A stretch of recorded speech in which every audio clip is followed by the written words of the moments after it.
ஆக்கப்பூர்வமான நிகழ்வுகளை அலசி ஆராய் ஒரு களம். RDX திங்கள் முதல் சனிக்கிழமை வரை இரவு 7 மணிக்கு.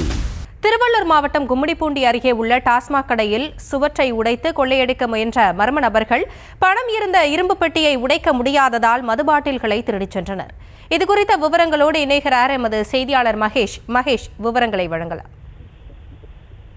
வணக்கம் ஆசினி.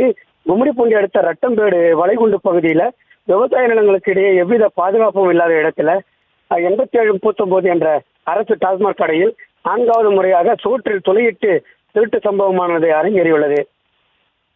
அதிக லாபம் சம்பாதிக்கும் நோக்கத்துல உருவாக்கப்பட்ட இந்த அரசு டாஸ்மாக் கடை கும்மிடிப்பூண்டி போலீசாரால் தொடர்ந்து கண்காணிக்கப்பட்டு வந்தாலும் போலீசாரின் கண்ணில் மண்ணை தூவும் வகையில 4வது முறையா இந்த திருட்டு சம்பவம் அரங்கேறி இருக்கு.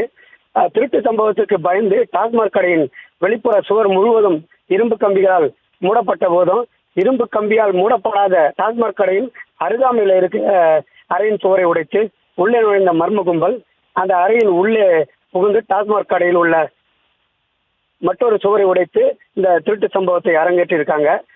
பணம் வைத்திருந்த பிரத்யேக இரும்பு பெட்டியானது உடைக்க முடியாத நிலையில 1,59,500 ரூபாய் பணம் தப்பி இருக்கு.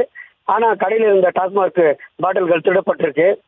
பலமுறை திருட்டு சம்பவம் அரங்கேறிய இந்த டாஸ்மாக் கடையில் வைக்கப்பட்டிருந்த சிசிடிவி கேமரா மற்றும் கேமரா சேமிப்பு பெட்டியும் உடைத்து சேதப்படுத்திய நிலையில வேலை செய்யாத சிசிடிவி கேமராக்கள் காட்சி பொருளாக பொருத்தப்பட்டுள்ளது இந்த திருட்டு சம்பவத்துல கூடுதல் சுவாரஸ்யம் பெற்றிருக்கு.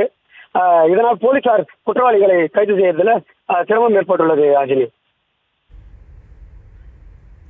விவரங்களுக்கு நன்றி மகேஷ். ஆக்கப்பூர்வமான நிகழ்வுகளை அலசி ஆராய் ஒரு களம். RDX திங்கள் முதல் சனிக்கிழமை வரை இரவு 7 மணிக்கு.